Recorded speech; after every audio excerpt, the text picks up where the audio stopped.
Welcome to Rude Tuner's Arcade. I'm your host RT, and today we're going to be talking about an iconic game for the NES, Mega Man 2. Now this was actually my first Mega Man game in the Mega Man series.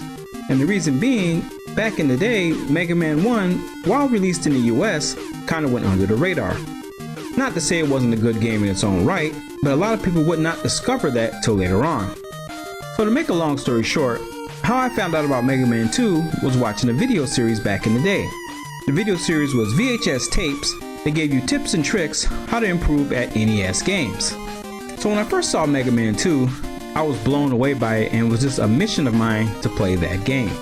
So what I ended up doing was, back in the day, there was a local video store next to us that they had NES games, and what you did was either you can buy them outright used, or you could take a couple of games and get some trade-in value and trade off for a game they had in the store. And that's what I ended up doing. So ultimately, I found Mega Man 2 was like 30 bucks. So I traded a couple of games that we weren't playing anymore, and I got Mega Man 2. Now I was so excited at the time because I saw the video, but when you see it moving on your CRT screen, it doesn't do it the same justice. So basically, I'm not gonna lie, I was so giddy to play this game. And let me tell you guys, it did not disappoint. Let's talk a little bit about what made Mega Man 2 so great and an improvement over the original Mega Man. Now Mega Man 2 is obviously a landmark action platform game that was developed by Capcom for the NES in 1988, but we didn't see it stateside till 1989. Now it is a continuity direct sequel. It follows Mega Man as he battles Dr. Wily and his army of rogue robots.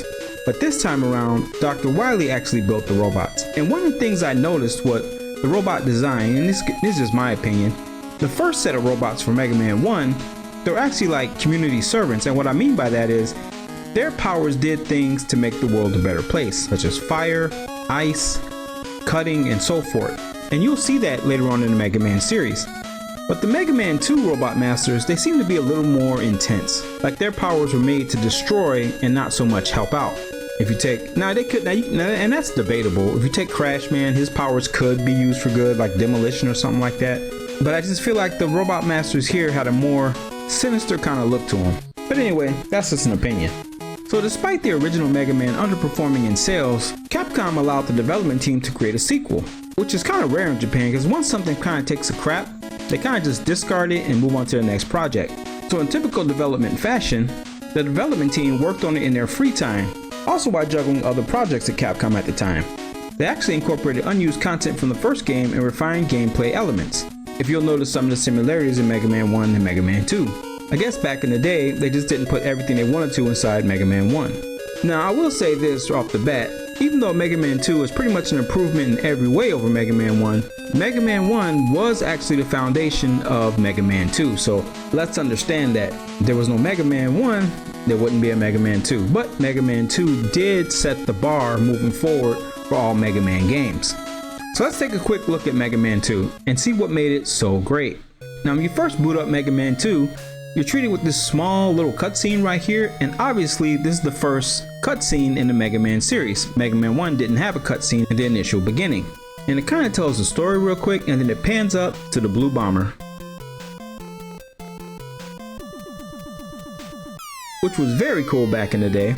Now there are some differences, real slight, but there are a few differences from the Japanese version of Mega Man 2 and the American version. For one, in Japan it's called Rockman, and there's only one difficulty setting in the Japanese version. In the American version you have normal and difficult. The only difference really that I noticed between the two is if you play the difficult mode, your cannon buster is weaker, and from what I hear there's less power-ups. I really didn't notice the difference, but at times it did seem like it gave you less power-up items than it did in the normal mode, but for the most part basically all the enemies can take double damage. That's what I noticed.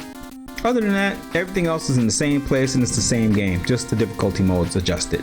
So let's talk about a couple of things that Mega Man 2, and I'll point them out as we go through this video, but we can initially start with some of the differences from Mega Man 1 to Mega Man 2 with the improvements was a password system. Mega Man 1 did not have a password system. Now you could continue in that game, unlimited continues, but if you stopped playing the game and restarted it the next day or whatever, or even later on that day, you'd have to start the game all over. Mega Man 2 improved on this with giving us a password system, and it was pretty simplistic. You had a grid with dots in there, and each one represented different parts of the code, different parts of the coding, where you can keep your E-tanks, and whatever Robot Masters were defeated, those are the ones that saved over on your code.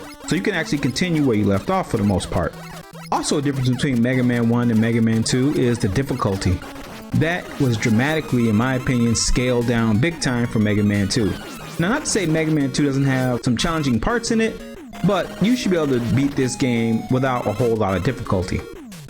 And that's not a bad thing. I mean, you still are certain platforms and jumps. It will challenge you, but nowhere near like Mega Man 1 does. Another big thing that changed in this game was the animation when you fire and hit a boss. On Mega Man 1, when you hit a boss master, they actually flew back and took damage and had a hit animation. In Mega Man 2, when you hit a robot master, they do flash, but they aren't knocked back off balance. So it does increase the level of difficulty where you really can't create space like you could in Mega Man 1. Another big difference here is in Mega Man 2, there are actually 8 robot masters as opposed to Mega Man 1 with just 6. So they did add 2 more in. More on that later. And then another improvement that Mega Man 2 did was to introduce items you can get, as such as the apparatus numbered 1, 2, and 3. Number 1 apparatus being levitating platforms, number 2 apparatus being the jet, and number 3 apparatus being this bouncing platform that attaches the walls. And these will be revamped as well as we progress through the series. But for now, this was their first introduction in Mega Man 2. Now Mega Man 1, to be fair, did have a magnet beam, and it did kind of take the role of these 3 items, but it was possible to miss that in Mega Man 1. Another notable difference with these 2 games are, once you beat a boss in Mega Man 2, they're gone. You can't return to their stage like you could in Mega Man 1. Mega Man 1, you beat a robot master, you can go back to their stage. And they kind of got back to that later on in the series, but for now, Mega Man 2 introduced once the robot master is defeated, if you missed anything in that level, it's pretty much gone for the remainder of that game. Another difference between Mega Man 1 and Mega Man 2 is the scoring system. In Mega Man 1, you actually got a score when you played the game. You picked up a lot of those little red balls, and when you defeated robot masters and enemies, you actually got a score. Mega Man 2, there is no score. You can just sit here and keep doing whatever, and you're not going to get any points. So that was a big change there. And lastly, besides the music and the graphics, they redesigned the energy capsules and the power capsules. So in Mega Man 1, they look kind of ugly in my opinion. In Mega Man 2, they kind of streamlined them, and that would set the tone for what they would look like in the following games. So in the energy capsules, when you replenished your weapon, and the power capsules, when you got more energy back, they did reformat that. But overall, they did keep a lot of the same premises in the sense of a nonlinear path you could take depending on which robot master you want to start and so forth. So the games do have a lot of similarities, and you can definitely tell where Mega Man 1 was the predecessor, but it actually did get improved upon greatly in this game. So we'll look at our stage select screen here, and just to note a few things about this, I always was fascinated with this screen because it showed a lot of attention to detail. One of the things, besides this funky music that plays that is totally awesome, was the attention to detail and almost anime-like drawings. Like for one, if we take a look at Quickman in the upper right, I think it's a huge attention to detail, the fact that the horn on his head is actually sticking out the box. Now the rest of the characters all are kind of boxed in, but they took it to that next level to give it that anime cartoon feel by having the artist have a signature touch by having Quickman's helmet or horn or whatever you want to call it, boomerang, sticking out of the box. I thought that was a pretty nice subtle thing to do. And if you look at the characters, they almost have like a personality in a sense, because here you're actually getting a good close-up of the character and not the whole body shot. Now obviously more details put here as each of them get a face profile, but even then, even though it's the same art style, they did change some of the features. If you look, some of the characters have those lazy eyes like Heatman and Bubbleman. And then you have Airman up there with these big eyes, just, you know, Airman and Quickman having the big eyes with no eyelids, and then Crashman kind of doing his own thing at the bottom. So I could sit here and tell you about my thoughts on it. So one last thing I want to talk about this screen is the fact that maybe you might not be able to unsee it once I say it. If you look at Metal Man down there, when I first saw him, I thought he looked totally different, because the way I saw him at the beginning was that buzzsaw on his head. Well, that was kind of his hair. And that little dot where his eye is, that's his mouth, and the black shadow between the blade and his eye, I always thought that was like a visor he was wearing. So instead of looking straight ahead like he's looking at us, he's kind of looking off to the side, looking down at something else in the screen. Maybe he's in a battle or something. Weird, I know, but I was a weird kid, so that's kind of one of the things I got. So anyway, moving beyond that, the order you want to usually play this game in, I recommend, is generally, and this is my recommendation, there's others out there, but what makes the most sense for me is Metal Man, Bubble Man, Flash Man, Airman, Woodman, Quickman, Heatman, and then Crashman. Now you can change the order around, but definitely most people go Metal Man first, then Bubble Man, and they want to get the apparatus icons as soon as possible. One last thing about this screen is in Japan, it's Clash Man as opposed to the US being Crash Man. That's one of the changes they had between the Japanese version of Mega Man 2 and the American version. So sometimes I remember seeing this in magazines where it said Clash Man. I was like, that's wrong, but we were actually looking at the Japanese version. So we'll take a look at the stages real quick. We'll start with Metal Man, and they did keep the same tune from Mega Man 1 when they showed the Boss Master at the beginning. Now, Metal Man stage is pretty straightforward. I mean, one thing you get at the beginning is an energy tank, and those come in handy later on in the game. And then you got these like Contra-like things. I always associate that with Contra, the falling spikes that come from the ceiling. Some could even say Castlevania, but this was a staple in most platforming games at the time. And one thing I did appreciate at the time was the floors. So the floors kind of went in different directions. And the design's pretty straightforward. I mean, right here is the part where you got these little worms that come out of these tunnels, or if that's what they are. You can actually farm some, there's quite a few spots like this all throughout the game. You can actually farm energy, you can farm extra men and so forth, or you can just pass through it. So another part I appreciated with this was the backgrounds, how they got the metal gears in the back. I thought that was a nice touch to go with Metal Man's theme. The music on this stage is awesome. Actually, I don't think it's a bad track on the whole game, to be honest with you. But I did appreciate Metal Man's music. So his level's pretty straightforward to navigate, not too hard. It's only one big jump that can kind of carry you, but outside of that, you should be able to get through this level with no problem, making it a great idea to start on this stage. Another difference between Mega Man 1 and Mega Man 2 is that little transition area where you get to the boss and you transition from the stage to the boss. Like I mentioned in my other video, in Mega Man 1, there's actually enemies in there, and that area is a lot bigger, and you can actually die in there. Mega Man 2, and for the most part moving forward, that's usually an empty room and just lets you know you're getting ready to fight the boss. So that was one change. So basically, Metal Man's our first robot master, and he's not too tough. You have to be mindful of the floor that switches back and forth and changes direction. But I highly recommend just staying on one side of the screen. He will jump high and jump over you if you get too close to him. But if you keep your distance from him and just keep landing shots and dodging his blades, you should take him out with no problem. And the metal blade is basically going to be your primary weapon that you abuse throughout the game. I mean, this is kind of like your go-to utility tool. It does everything. It slices, it dices. You can throw it in 8 different directions. This thing was like the weapon to have. And another thing that makes it great is it doesn't use a whole lot of energy when you use it, so you can just spam it over and over. One thing it does have limitations, certain bosses and certain enemies it'll bounce off, but for the most part this thing is kind of your catch-all weapon you're going to use throughout this game. So next up we got Bubble Man stage, and I like how they made the theme like the water theme for Bubble Man, and this was probably some of the best music in the game in my opinion. I actually loved Bubble Man's theme. I know a lot of people got Wily's Fortress as the #1 song on the game, but I totally enjoy Bubble Man's. That's probably my favorite. That's just a personal thing with me though, but pretty cool. So not a whole lot going on Bubble Man stage. There's a few platforms you gotta jump. The main danger here is actually once you get into the water, and that's another change they made from Mega Man 1. When you're in the water in Mega Man 1, you just kind of jump normal. They do retain the bubble animation coming up like Mega Man's breathing, but at the same time in Mega Man 2, properties do change when you jump. You jump super high than you normally would, but you can control it. So it's not like you're just jumping and real fast. It's actually, I like how they simulate being underwater where you jump, it's slow, but you jump pretty high.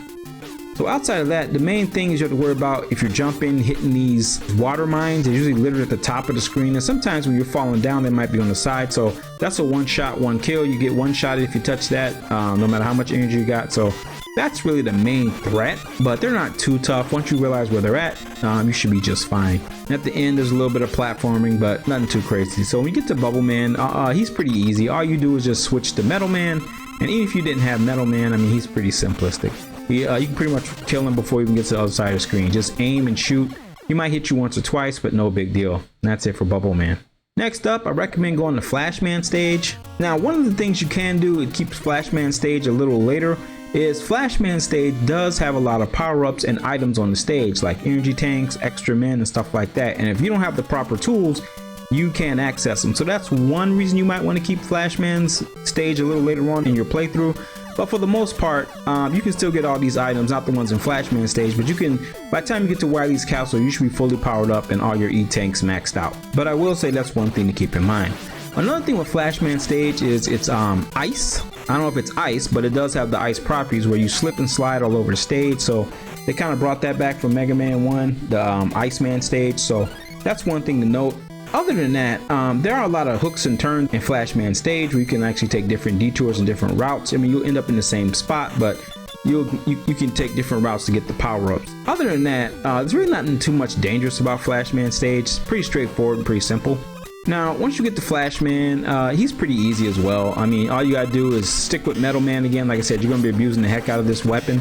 And when he comes across the screen, he doesn't really hit hard. And on top of that, even if he freezes time and shoots you, I mean, he's gonna freeze time and shoot. It's not gonna take a whole lot of damage. So they did tone down these Robot Masters, in my opinion. Put them more on par with just, you know, the average difficulty of a game. So Flashman, you can dispatch him pretty easy. Now, what Flashman will give you though is item 3, and what you'll get 3 of these throughout your playthrough of the Robot Masters. And item 3 is basically a platform that, and each platform has its own energy bar. So when you use item 3, it just kind of throws out a platform, attaches itself to the wall, and then levitates. So it comes in handy for different reasons, as we'll see later on in the video. But Flashman is one of the Robot Masters that has an item attached once you defeat him. Next up, I'd say I'm going to go with Airman on this run through. And Airman, his stage can be a little challenging only because it's in the air, and obviously there's a lot of places you can fall off, but once you figure out where everything's at, it's not too bad. The main thing is platforming on this level, and you got these boxes right here with these devil horns that come out, and they're not too hard. Usually they'll come out with these little bitty miniature versions of them, and you just gotta shoot them out. Metal Man's weapon makes this a cakewalk because, like I say, nothing can really sneak up on you. You can kind of shoot in all 8 directions. So with the mild platforming, that's not too bad. Now if you look at these guys here on these flying chariots, these like guys with the lightning bolt, they are reminiscent of the old platforms they had in Mega Man 1. I feel like Mega Man 1 was a lot harder in this department because these kind of go in a set pattern. The ones on Mega Man 1, they just kind of randomly flew around and they shot bullets. I mean, this guy does throw the electric bolt, but I mean, it's slow and you can actually aim and get him. And the jumping on this game, for me, seems to be a lot more responsive. So you can fall off here. But one thing I did like was a nice touch of actually going behind the clouds. I thought that was pretty cool that they incorporate that as well. So you can actually go behind the background when you're on the chariot. Another area I want to mention that's in the Airman stage, which is actually in a lot of people's stages, are these birds that drop these miniature birds. And these are great for like powering up your weapons, because once you shoot the egg with once the egg hits the ground, all these birds come out and you can just sit there over and over and over and farm stuff, extra mana, energy, stuff like that. So if you need to take a break and farm a little bit, you got that option. Another part that I loved about Airman stage was the character design, because this one character on here, this fat version of Airman, or whatever you want to call him, and I wish he would have got more airtime in the game. I mean, it was a well-designed character.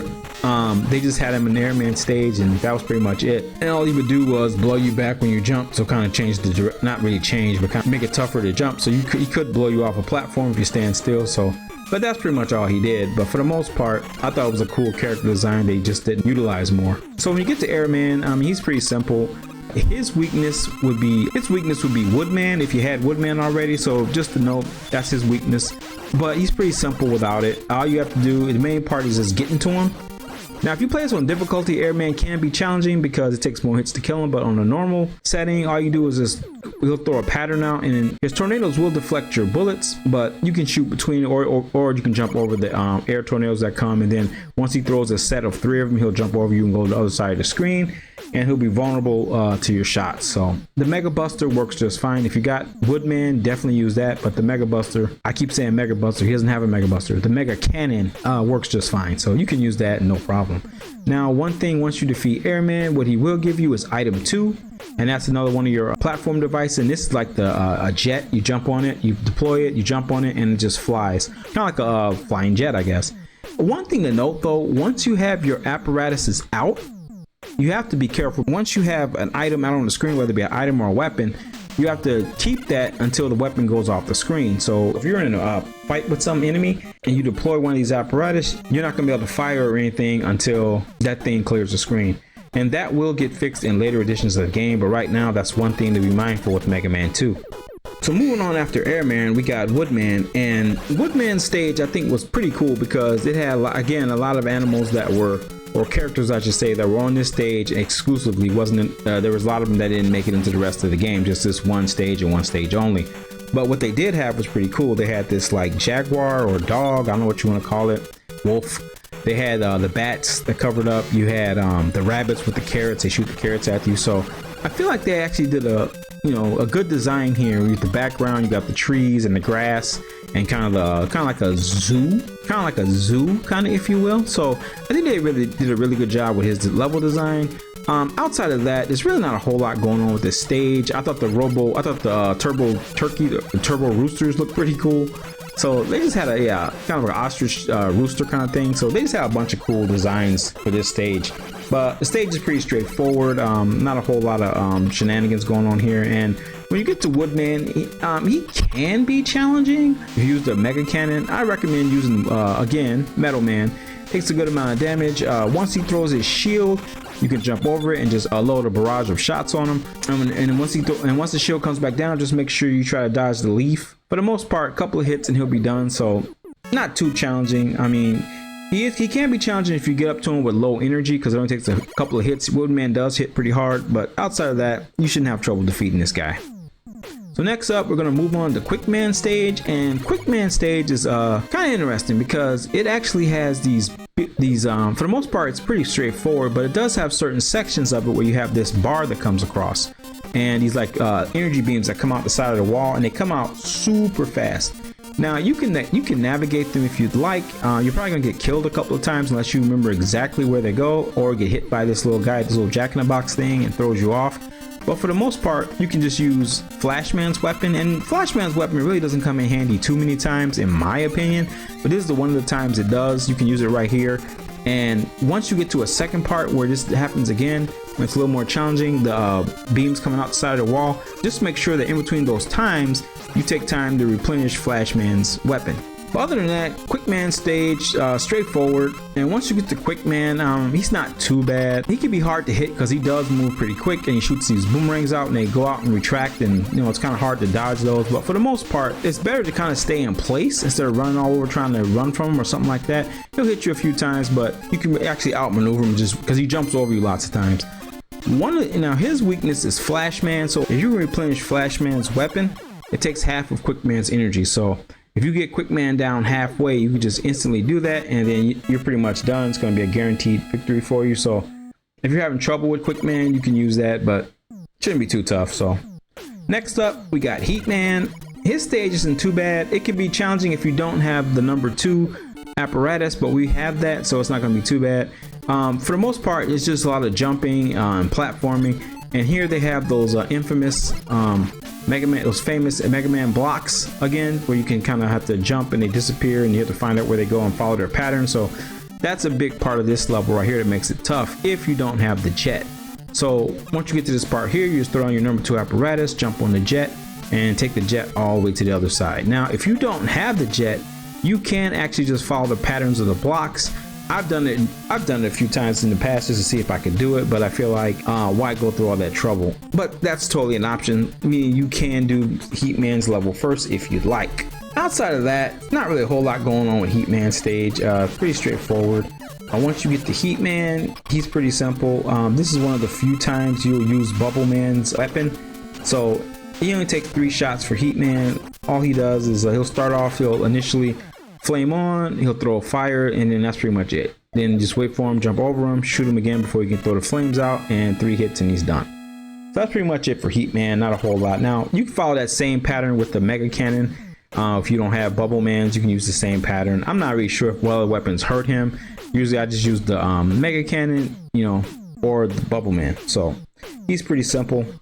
I like his design where he's just like a big Zippo lighter. I thought that was pretty funny. But yeah, so that's it for Heat Man. One thing though, when you beat him, you will get your final apparatus piece if you follow the order I went in, and you get item 1, which in my opinion I think is the most valuable, gets the most utility, because all it is, you can throw 3 of them out on the screen at the same time, and they're just levitating platforms to help you get up to areas you normally couldn't jump up to. So I feel like, and you can use them anywhere. You don't have to, like, item 3 has to be against the wall. The jet only goes across, which I think the jet gives you a lot of good utility too, but I feel like item 1 gives you the most. So lastly, our last villain is going to be Crash Man. and his stage is pretty straightforward and it has some pretty funky music. It's Acquired Taste. I think it's awesome, an awesome track, but I've heard a lot of people say his music sucks. And the stage is, in my opinion, is very reminiscent of a Leckman stage. A lot of ladder climbing, enemies that pop out inside the screen and so forth. So a lot like a Leckman stage, but even kind of the design and the colors in a sense. So it kind of gives me that throwback. And you got those little capsules right here all throughout the level, the kind of a bomb man kind of thing. So it is definitely reminiscence of Mega Man 1 with this stage, if you ask me. But it's pretty straightforward. You're basically just going up, up, and up. And once you get to the top, you'll platform a little bit to your right and you'll be at Crash Man. So now if you don't know what you're doing, Crash Man can be a little difficult. But the key thing to remember with Crash Man is every time you fire your weapon, he jumps. Now he's weak against Airman. So 2 shots with Airman will kill this guy. If you don't have Airman, I'd say just use a Mega Buster and all you do is shoot at him. As you see here, you just shoot at him, he jumps. So you can do one or two ways. You can shoot so he jumps and turn around and shoot him, or you can just jump and meet him in the air and shoot him in the air. But once you get the hang of it, he's pretty simple. He kind of does the same thing over and over. And once his energy is depleted, that's pretty much it. So Crash Man not too tough if you know the pattern for him. Otherwise, if you're shooting just randomly, and you'll be like, how's this guy know what I'm doing? Because every time you shoot, he jumps. So but that's pretty much it for Crash Man. And at that point, you have all 8 Robot Masters defeated. And then we're ready to go in for Dr. Wily. Now, Wily Stage consists of 6 levels. And this is music that a lot of fans feel to be totally iconic in its own sense. I enjoy the music and I think it's pretty cool. And I think another good part was when they drew Dr. Wily's castle. I feel like this looks so cool because you got the skull in the middle. You have the outposts and the turrets and the towers and the satellite dish. They just really did a good job. Now, kind of a nerd, I drew this back in 1989, or maybe it might have been 1990, and I sent it in to Nintendo Power. You know, back in the day with Nintendo Power, once they take artwork and all this other stuff. I actually drew this, but apparently somebody thought it sucked because they didn't put it in the magazine. But yeah, that's how dedicated I was. So, but anyway, yeah, so this is the castle and it has 6 levels, and I appreciate the fact that it has these landmarks on it and kind of tells you what's coming up next in a sense of where you're going. And believe it or not, it's actually true to how the wherever the dots are, it's actually kind of true to how it's formatted, kind of like Castlevania 1 back in the day for the NES. So good job there. So stage 1 starts out Dr. Wily stage, and I like how they got the branding on the wall for him, let you know it's his place. This level right here, not a whole lot going on. It does kind of showcase how you use all 3 of the apparatus you have. You can use alternate methods like this first wall. You can use either one. 3 is obviously the easiest because you use it one time. You can use the jet if you want it, or you can use the platform. So it does give you a variety of options. There are a lot of these things right here, so when you're using your apparatus and kind of getting used to them, you can kill these guys and farm a lot of energy. Make sure you power up your energy, but you get plenty of places through Wily's castle to do this. So you keep scaling up, and once you get to the top, probably if you ask me, the hardest part of the stage is jumping on these blocks. And the only reason it makes it so tricky is not so much that you're jumping. Once you're jumping on the blocks, the screen kind of goes and you can actually get caught up. It's scaling across and it kind of throws off your perception a little bit of the jumps. Another area I found where you're on these blocks are, you can't just keep going. You do have to stop and reset the screen, because if you keep going, you're going to jump off the screen in a sense and you'll run out of spaces. So at one point you have to wait for the blocks kind of to form, and that does throw a lot of people off as well.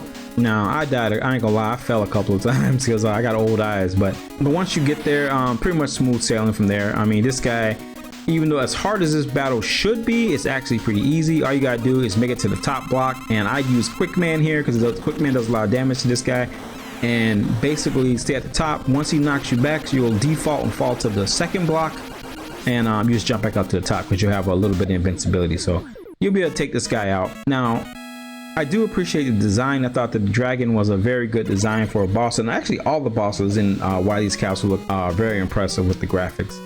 Next up, we got stage 2, and it's a nicely thought out design here because there's a part in here where you use your number 2 platform and you kind of just go across. And when you do that, make sure you wait for the second ladder. A lot of people jump on that first ladder and you miss a ton of power-ups. You miss an extra man, replenishing a lot of energy, and you also miss an E-tank if you don't have all your E-tanks maxed.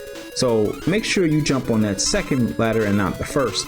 Now, to me, what makes this level well designed is I feel like they knew you were going to deplenish the level 2 jetpack energy. That's the only way to really navigate this part of the stage, and they do a good job with putting power-ups where they need to be or where they should be. It gives you a good boost of your energy back from using that jet. It tells me they actually put effort and thought into the design of the level, so kudos to them on that. Small things, but that's what makes this game so good. And here's another part right here where if your weapons are low, you can just farm these little snakes or worms that come out, and you can power up and get extra men. You can get all your weapons replenished, all your energy back. So if you're low on energy, I highly recommend sitting here and getting some of your energy back. Once you get to the boss, it's pretty straightforward. It's pretty simple actually. The main thing you have to worry about here is you can use Metal Man. I don't know why I'm using Quick Man here, but you can use Metal Man. I think that works a lot better.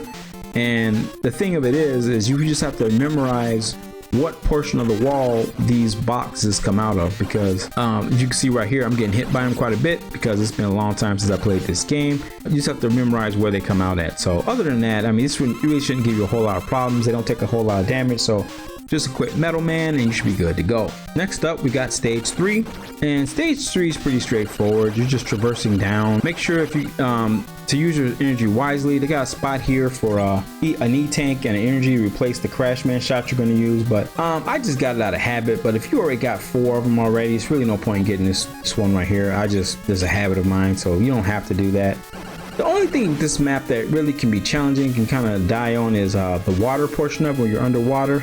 And you got to watch out for those mines and watch out for this fish flying up. But outside of that, this stage is pretty straightforward. The hardest part's going to be we fall down this little chasm right here in the water. You just want to make sure you dodge those water mines. But outside of that, not a whole lot going on in this stage.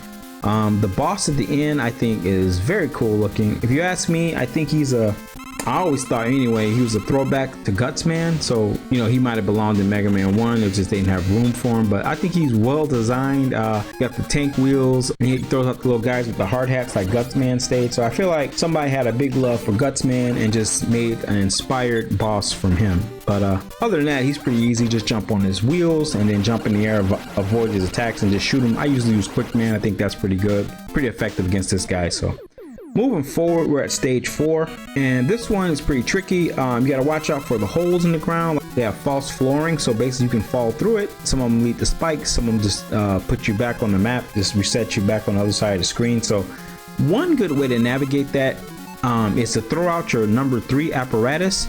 And it kind of, what it does, it kind of just goes out and kind of scouts the area for you. If you throw it in the right position, it kind of tells you where the hole is. So just if you got any doubts, it's only a handful of holes in this map. If you got any doubts, just throw it out and see if it depresses when it hits a certain part of the level. But outside of that, I mean, not a whole lot there. Another part that can be tricky, these platforms that are rolling around on this track, you got to be careful with that because you can fall or get pushed off in some instances when the platform goes between a spot that you can't fit. So just kind of be mindful of that. You can actually cheat a little bit if you want to use your jetpack and clear the map a little faster. If these rollers knock you on the spikes, you actually get a little bit of invincibility, so try to jump on some kind of platform as fast as you can. If not, then once the invincibility wears off, you're done. But so you do have a second chance sometimes, I guess. Mega Man 1, I believe, was unforgiving, and once you hit the spikes, no matter if you were invincible, you know, damage frame or not, you died instantly. Maybe it was something with the programming, but that's the only really part on this part that's kind of dangerous. What makes this thing a little challenging though is the boss at the end. So I messed up here. What you want to do initially when you get in this room is you want to use the number 2 apparatus or even number 1 and make your way through this opening. You don't want to shoot this first door. The reason being is you have crash bombs, and only crash bombs can destroy the walls and these enemies, these wall mounted turrets. So the problem is you only get so many crash bombs, and once you run out, if you haven't killed all the enemies on there, you're pretty much gonna die. I mean, there's nothing you can do, nothing else. These things are impervious to everything else except for crash bombs. So once you run out of crash bombs, you can't destroy them and you're gonna die.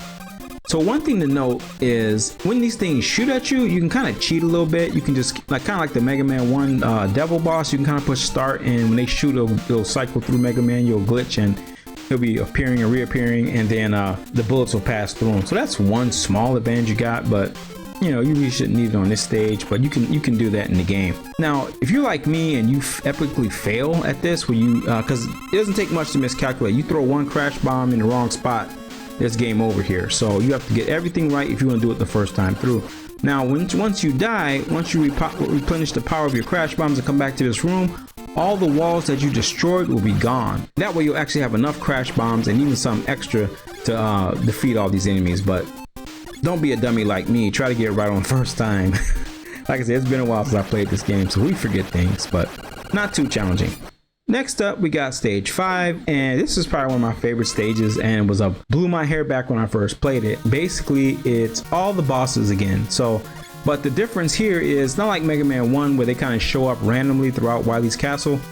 Here, they're all in their own dedicated capsule or room, if you will, and they're not labeled, but once you play the game enough times, you'll know exactly where you need to go. And what makes them a lot easier is they don't have environmental help. Everybody's on an even plane. So I mean, back, you know, like Flashman stage, we can run up and down the levels in this stage, and Quick Man, where he's got all those uneven floors in his stage.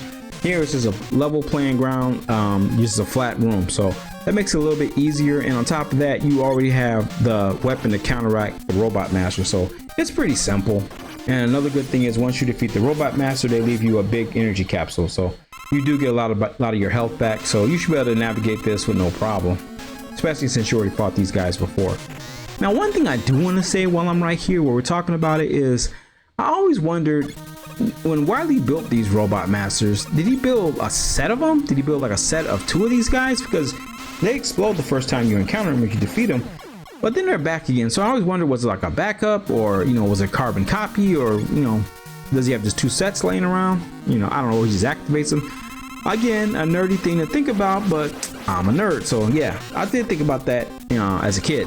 But moving forward, once you defeat all these guys, you'll fight Wily, and you'll fight Dr. Wily, and basically he'll have his ship, and his ship's pretty simple. Definitely you want to use Metal Man here, and all you gotta do is pretty much hit the glass. Just keep spamming the glass with the metal blade, and then, you know, he'll go into a second form, front will fly off, and then we'll just do the same thing. Aim at the glass with the Metal Man, and that should be pretty much it. I mean, use an energy capsule if you need one, because you'll have plenty, and that's it. He'll escape at this point, and you'll fall down, and that will lead up to the final showdown. He already had an underground base, but now he's got an underground base. The key here is to once you first start falling, push to the right, push all the way to the right until you hit the bottom, and once you hit the bottom, just keep moving right. Don't stop, don't wait for anything. There's nothing else on the other side of the stage. Just keep running right, and you will stay ahead of all those drips of, I don't know if that's acid or what it is, but you will stay ahead of all that. So I highly recommend just push to the right, land, and just keep running. So you'll see Dr. Wily here, and he'll turn into this alien. And this is one of the few times again where you use Bubble Man's weapon. I believe that's the only weapon that can damage this thing.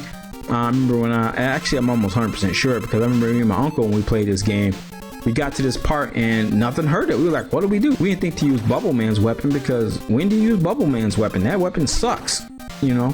So that's probably the worst of all of them for the most part, but that was the one you had to use. So once you figure that out, you just use Bubble Man, and just it's easy to dodge. Just dodge his shots. Once at first they're kind of tricky, but once you get the pattern down, because this guy just kind of goes in a figure 8, okay, and goes across the screen and just keeps firing. Once you figure that out, get close, use Bubble Man's weapon to hit him, and then back off, and eventually he'll come down pretty quick. Once he's done, that's pretty much the end of the game. And in typical fashion, like Mega Man 1, you have Dr. Wily on the ground begging for his life. We're treated to the scene before that where you can see where he rigged it, where he was faking the whole alien experience and whatnot. So he hops out, and man, he's got some hops, because he just kind of flies out of that thing, and then he begs for his life. Mega Man spares him, and that's the end of the game, guys. That's the end of Mega Man 2.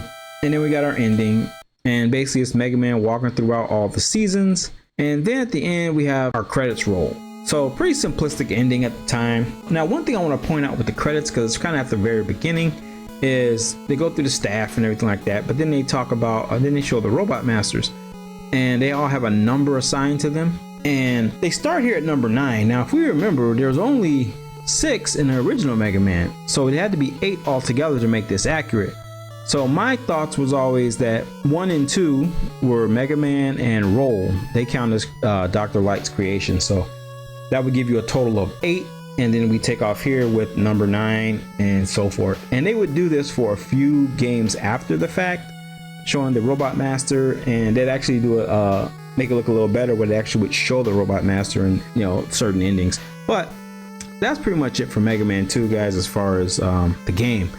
Now, what did it do that was so awesome? So to me, one of the main reasons Mega Man 2 is so impactful to this day is because, in my opinion, it defined, you know, a lot of the core elements of the series. Okay, it set the bar for what a Mega Man game had to be, at least in this series of Mega Man. Now, the other variation spin-off Mega Mans like Mega Man Legends, Mega Man Network, those are completely different things.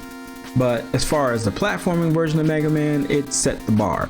And it brought a lot of new innovations at the time. You know, the energy tank, more Robot Masters that were in their original password system. It was the first one to have a opening cinematic, but it didn't just stop there. I mean, even today's culture, as far as like Mega Man 2 ideas went to, you know, like Super Smash Brothers and the 3DS version and Wii U. You know, they had a stage dedicated to him, Wily's Castle, and that was based on Mega Man 2. And even when they made Mega Man 9, the producer Hironobu Takashita cited that Mega Man 2 was the standard they were going to base the new Mega Man 9 game off of, because Mega Man 9 was kind of a throwback, and they based it off Mega Man 2. They said it has to be Mega Man 2 standard. So that's a big step up, because they had a lot of Mega Man platforming games for the NES after the fact. You had Mega Man 3 through 6, and then a lot of other ones that were on the platform later on. They not on the NES, then other ones that come out later on for different consoles. But you know, Mega Man, in my opinion, you know, was the cornerstone that set the tone for Mega Man franchise. Another thing that makes Mega Man 2 iconic is the soundtrack. Now, everybody knows the famous Mega Man tunes. I mean, if you played Mega Man, you know a couple of Mega Man 2 tunes. But the soundtrack has become basically a legend, you know, by today's standards. I mean, it's widely recognized and heavily remixed with gaming and music communities. I mean, you had groups like the Neskimos in 2002, the Mini Bosses, Mega Ran, the Megas. A lot of this stuff was inspired by the music of Mega Man 2. People actually made tunes with their own words to it. Like Japan, they had a couple of titles. And I'll check one out real quick. You had, I hope I say it's right, Omoide wa Akusaman. I don't speak Japanese, so that's the best you're going to get. And we'll take a quick listen to it.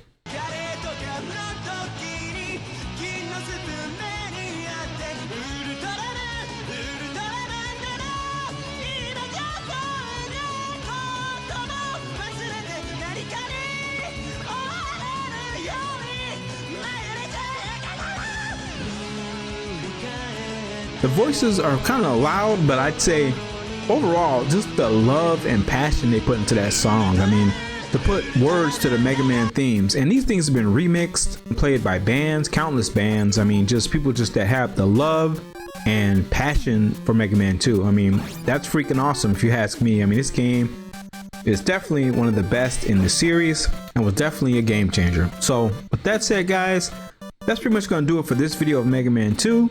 Next up, we're going to have Mega Man 3, and that's going to be the third video in this series. We covered Mega Man 1. If you haven't watched that, please go take a look at it if you're interested. And this has been Mega Man 2. And next, we're going to do Mega Man 3. And last, we're going to do a face-off between two masterclass Mega Man games, Mega Man 2 and Mega Man 3, and see which one walks off with the crown. Please rate, comment, and subscribe, as it helps the channel, and that way you don't miss anything else gaming related or any game reviews on this channel. And with that, guys, as always, take care of yourself, protect your inner peace, God bless you, and we'll catch you on the next one. Thanks for watching.